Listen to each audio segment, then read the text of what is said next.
हिंदुस्तान के इतिहास में पहली बार अपने आप को कट्टर ईमानदार कहने वाले अरविंद केजरीवाल का एक और बड़ा घोटाला सामने आया और ये घोटाला अगर आप सुनेंगे तो हैरान रह जाएंगे। यानी कि दिल्ली की जनता को जमकर लूटने वाले अरविंद केजरीवाल, शीश महल में अय्याशियां करने वाले अरविंद केजरीवाल ऐसे ऐसे घोटाले करके गए कि दिल्ली सरकार को अभी तक उनके घोटालों का कर्ज चुकाना पड़ रहा है। आज दिल्ली विधानसभा के अंदर किसी और ने नहीं, इस घोटाले का पर्दाफाश खुद दिल्ली के मुख्यमंत्री रेखा गुप्ता ने किया। आप सुनकर हैरान रह जाएंगे, दांतों तले उंगलियां दबा लेंगे। जो अरविंद केजरीवाल मुफ्त की बिजली बांटकर वाहवाही लूट रहे थे, उन्हीं बिजली कंपनियों का पैसा खा गए और उस पैसे को दूसरी सरकारों के लिए छोड़ गए, क्योंकि अरविंद केजरीवाल को इस बात की जानकारी थी कि दिल्ली में अब उनका सुपड़ा साफ हो गया है। हम आपको इसीलिए बार बार बताते हैं कि आप जरा सा पंजाब पर भी ध्यान दीजिए, क्योंकि पंजाब को इस कदर लूट रहे हैं अरविंद केजरीवाल एंड कंपनी, भगवंत मान जो वहां पर मुख्यमंत्री के पद पर बैठे हुए हैं, कि पंजाब से जब ये इस बार इनका सुपड़ा साफ होगा, इनकी आम आदमी पार्टी के ताबूत अंदर दफना दिया जाएगा पंजाब के अंदर। तो पंजाब की धरती में ताबूत के दफना दिए जाने के बाद ऐसे ऐसे कर्जे निकलकर सामने आएंगे, आप हैरान रह जाएंगे। लेकिन आप पहले जरा इस कर्जे के बारे में सुनिए कि 38,000 करोड़ से अधिक का ये घोटाला अरविंद केजरीवाल ने किया है और इसको उजागर करने वाली दिल्ली विधानसभा के अंदर। देखिए, एक बात आपको बता देते, जो सोशल मीडिया पर किसी चीज को ट्रेंड कराया जाए, किसी फर्जी वाले को ट्रेंड कराया जाए, ये आसान है, क्योंकि मेटा ने ये मान लिया कि पैसे लेकर वो ये सब कर रहे थे। इसका मतलब आपके सामने जो चीज ट्रेंडिंग में आ रही है, आपके सामने आ रही है, उसको एक बार पहले आप क्रॉस चेक कर लीजिए। लेकिन अगर दिल्ली विधानसभा के पटल पर कोई चीज, कोई बात बोली जाए, कोई दस्तावेजों के सहारे से बात कही जाए, वो कभी झूठी नहीं हो सकती, क्योंकि आप अगर जागरूक नागरिक हैं तो आरटीआई लगाकर, आरटीआई के सहारे उसका हिसाब किताब आप मांग सकते हैं, क्योंकि वो सरकारी तौर पर दस्तावेजों पर रिकॉर्ड पर है। खैर, ये पूरा मामला क्या है आपको बताते हैं, आप सुनकर हैरान रह जाएंगे। नमस्कार, मैं हूं कुमार गजेंद्र, जनपद ऑन द स्पॉट पे आपका स्वागत है। हमारे एक दूसरे social media platform podcast with Kumar Gajendra में भी आपका स्वागत है, जहां आप हमें सुन सकते हैं। देखिए, जो आजकल दिल्ली विधानसभा का सत्र चल रहा है और दिल्ली विधानसभा के सत्र चलने पर अरविंद केजरीवाल एंड कंपनी, जो भारतीय जनता पार्टी यानी कि रेखा गुप्ता सरकार है, बिल्कुल उसी के अंदाज में घेरने के मूड में। लेकिन हमने आपको कल एक खबर डालकर बताई थी कि रेखा गुप्ता पर अरविंद केजरीवाल एंड कंपनी शीला दीक्षित जैसा हमला कर रहे हैं, यानी कि टोटली फर्जी चीजों को उठाकर उन्हें घोटाला बताकर किसी ना किसी तरीके से रेखा गुप्ता सरकार की जो छवि है उसे खराब करने की कोशिश की जा रही है। क्योंकि रेखा गुप्ता सरकार के आने के बाद पिछले 1 से 1.5 साल के अंदर दिल्ली के अंदर वो चीजें हुई हैं जिसके बारे में आप सोच भी नहीं सकते। इतना कुछ इंफ्रास्ट्रक्चर बनकर तैयार हो गया है और बहुत बड़े लेवल पर दिल्ली के अंदर काम चल रहा है। वो जो जल भराव को दिखाया जाता था वो सब खत्म हो चुका है दिल्ली के अंदर, और जहां थोड़ा बहुत बचा है उस पर काम चल रहा है, सरकार में युद्ध स्तर पर काम चल रहा है। लेकिन अरविंद केजरीवाल एंड कंपनी का एक कॉकरोच, उसको कॉकरोच तो नहीं कह सकते, लेकिन एक ऐसा हाथ मलने वाला शख्स है जो सचमुच हाथ मल मल के उसने पूरी पार्टी को तबाह कर दिया दिल्ली के अंदर। उसका नाम है सौरभ भारद्वाज। हर दूसरे दिन कोई ना कोई बात निकालकर कुछ ऐसी ऐसी अजीब अजीब घोटालों की बात करता है जिसका कोई सर पैर है नहीं, और इनकी तो पहले से ही आदत है वार करना और भाग जाना, झूठ बोलना और भाग जाना। खैर, अब ये कांग्रेस की सरकार तो है नहीं, यहां पर तो हर चीज में अब कोर्ट में जाया जाएगा। यानी कि अब तक 2 मामले कोर्ट में जा चुके हैं। एक, सौरभ भारद्वाज ने परवेश वर्मा जो मंत्री है, पीडब्ल्यूडी मिनिस्टर, उन पर आरोप लगाया था, वो कोर्ट में चले गए, नोटिस इशू हो गया है।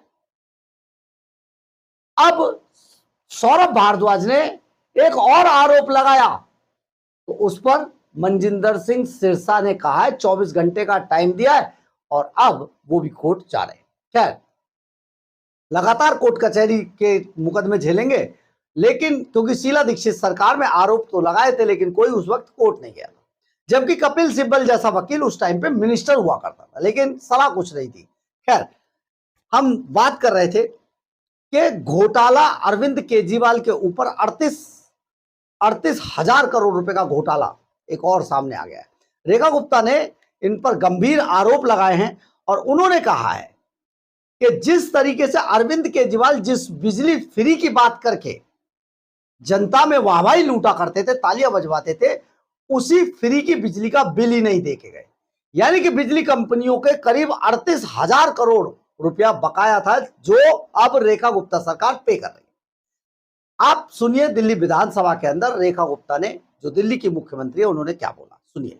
किए हुए घोटाले, तुम्हारे किए हुए कुकर्म इस दिल्ली को बिठाए हुए हैं, इसको खड़ा करने में भी तो समय लगेगा। 5100 करोड़ रुपए का बड़ा बजट हमने दिया है, जबकि आपने सुबह ही बताया 19 सीएजी रिपोर्ट जो यहाँ पे प्रस्तुत की गई, एक एक रिपोर्ट करोड़ों रुपए के घोटाले की ओर निगाह करती है, उंगली करती है कि कैसे इन लोगों ने दिल्ली का पैसा खाया, लूटा, दिल्ली की जनता को बर्बाद किया। आज मैं बताना चाहती हूँ सदन को, 30,000 करोड़ से भी ज्यादा का घोटाला इस आम आदमी पार्टी की सरकार ने किया है, जिसका भुगतान वर्तमान में दिल्ली की जनता को करना पड़ रहा है। 38,000 करोड़ रुपए आज भी बिजली कंपनियों की देनदारी है, जो इनके समय की है, जो इन्होंने नाजायज उसका उपयोग करते हुए बिजली कंपनियों का कर्जा खड़ा रखा, वो भी वर्तमान सरकार के सर पे खड़ा है। मैं जरूर बताना चाहूंगी, उस मेट्रो की 10,000 करोड़ की पेमेंट जो इन्होंने नहीं की, वो भी वर्तमान सरकार को करनी पड़ रही है। और इसके अलावा जो एक्सप्रेसवे इनके समय में केंद्र सरकार ने बने, उसमें भी दिल्ली राज्य का शेयर जो है वो आम आदमी पार्टी की सरकार ने नहीं दिया, वो भी हमें देना पड़ रहा है। घोटालों की श्रृंखला अगर बोलूं तो घोटाले सुन सुन के थक जाएंगे। शीश महल घोटाला, शराब घोटाला, क्लासरूम घोटाला, आर्बिट्रेशन घोटाला, ट्यूशन फीस घोटाला, हॉस्पिटल घोटाला, जीएसटी घोटाला, ई-वे बिल घोटाला, सब्सिडी घोटाला, एडवर्टीजमेंट घोटाला, घोटाले ही घोटाले। अगर ये घोटाले ना किए होते तो आज दिल्ली की हर एक बहन को ये 2,500 रुपए देने की क्षमता दिल्ली सरकार की होती। अभी तो 17 लाख बहनों को जो कहा है वो कर रहे हैं और करके रहेंगे। भैया, ये आप लोग थे जो दिल्ली में रह के देश की राजधानी में रहते हुए देश की राजनीति करते थे। पूरे देश में सत्ता चाहिए थी आपको, पैसा दिल्ली का, दिल्ली के लोगों की गाड़ी मेहनत की खून कमाई का, और राजनीति पूरे देश की। हम नहीं करते ये काम। हम तो दिल्ली की जनता का पैसा दिल्ली में ही लगना चाहिए, दिल्ली के लोगों को ही उसका लाभ मिलना चाहिए, हमें नहीं करनी बाकी राज्यों की राजनीति। इसलिए दिल्ली के टैक्स पेयर का पैसा कहीं और हम खर्च नहीं कर सकते, हमारी जवाबदेही। आपने सुना होगा रेखा गुप्ता ने किस तरीके से आरोप लगाए हैं, और साथ ही उन्होंने एक और बात कही है कि जो मेट्रो के भी 10,000 करोड़ रुपए खा गए थे अरविंद केजरीवाल। यानी कि मेट्रो का जो शेयर था 10,000 करोड़ का, वो भी नहीं दिया था, वो भी अब रेखा गुप्ता सरकार को पे करना पड़ रहा है। इसके अलावा एक्सप्रेस वे के मामले में जिसमें सुप्रीम कोर्ट ने, हाई कोर्ट ने इनका शेयर एडवर्टाइजमेंट का रोकने की बात कही थी, वो भी शेयर दे के नहीं गए, वो भी अब रेखा गुप्ता सरकार दे रही है। अब आप समझिए इन्होंने कितने घोटाले पर घोटाले किए, जैसा कि रेखा गुप्ता बता ही रही हैं। शीश महल घोटाला, शराब घोटाला, क्लासरूम घोटाला, आर्बिट्रेशन घोटाला, ट्यूशन फीस घोटाला, हॉस्पिटल घोटाला, जीएसटी घोटाला, ई-वे बिल घोटाला, सब्सिडी घोटाला और एडवर्टाइजमेंट घोटाला। कितने घोटाले थे अरविंद केजरीवाल। और शराब घोटाला तो सब जानते ही हैं, उनका जेल गए, और पहला हिंदुस्तान का ऐसा व्यक्ति था जो मुख्यमंत्री रहते हुए जेल के अंदर बंद था, तिहाड़ जेल में था, मुख्यमंत्री था। और खास तौर पर एक चीज की तरफ और मैं आपका ध्यान दिलाना चाहता हूं, आपको जरूर ध्यान रखना चाहिए। 2 शख्स ऐसे हुए आम आदमी पार्टी के जिन्होंने अपने मोबाइल का पासवर्ड एजेंसियों को नहीं दिया था।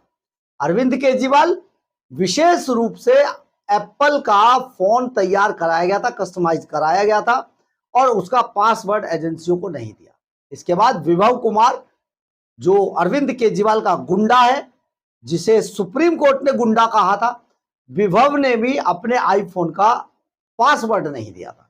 यानी कि आप समझ सकते हैं कि ऐसा क्या राज था उस पर्दे में कि अरविंद केजरीवाल पासवर्ड नहीं दे रहे थे, घूंघटा नहीं उठा रहे थे। तो ये बहुत बड़ा घोटाला दिल्ली के अंदर एक बार फिर से सामने आया है और सामने जनता के इसलिए भी आना जरूरी था ये सब कि जनता के सामने ये चीजें होनी चाहिए कि जिस बिजली फ्री, पानी फ्री इसकी बात कहकर अरविंद केजरीवाल बड़ी बड़ी बातें करते थे, वो तो अपने लिए भी फ्री कर गए, उसका बिल ही पे नहीं किया। सोचिए जरा, इसी तरीके से केजरीवाल इतने डरे हुए थे कि पूरे अपने 10 साल के कार्यकाल के दौरान 19 सीएजी की रिपोर्ट्स को दबाए बैठे रहे। ये सीएजी की वो रिपोर्ट्स थी जिनके आंकड़ों को लेकर अरविंद केजरीवाल कभी शीला दीक्षित पर हमला बोला करते थे। जब अपनी बारी आई तो उन सीएजी की रिपोर्ट पर को दबाकर बैठे रहे। अब रेखा गुप्ता सरकार एक एक रिपोर्ट को उजागर जब कर रही है तो इन्हें दर्द हो रहा है, लेकिन ये भाग चुके हैं, पंजाब में है और पंजाब में बहुत तेजी से अपने अंत की तरफ बढ़ रहे हैं, क्योंकि घोटालेबाजों की ये सरकारें, दिल्ली के सुपर चोर, अलीबाबा 40 चोरों की ये मंडली बच नहीं सकती है, क्योंकि अब ये फंस चुके हैं, परंतु अंतिम सांसें ले रहे हैं। वेंटिलेटर पर है आम आदमी पार्टी, किसी भी वक्त दम तोड़ सकती है। आपको ये खबर कैसी लगी? आप इस घोटालों के बारे में क्या सोचते हैं? आप अरविंद केजरीवाल जो मुफ्त बिजली देने के नाम पर 38,000 करोड़ रुपए बिजली कंपनियों के दूसरी सरकार के ऊपर छोड़कर चले गए, आपको इस पर क्या कहना है? 19 सीएजी रिपोर्ट्स नहीं पेश की 10 साल के दौरान, जो सरकारों के लिए कंपलसरी होता है, उस पर आपका क्या मानना है? अगर आप सचमुच ये सोचते हैं कि अरविंद केजरीवाल ने इतने घोटाले किए तो आप इस पर भी अपनी राय जरूर लिखिएगा। बहरहाल, अगर आपको हमारी ये खबर अच्छी लगे तो आप इसे लाइक, सब्सक्राइब और शेयर जरूर करें। कमेंट्स बॉक्स में अपनी राय जरूर लिखें, इससे हमें बहुत बहुत बहुत ऊर्जा मिलती है। जय हिंद, जय भारत।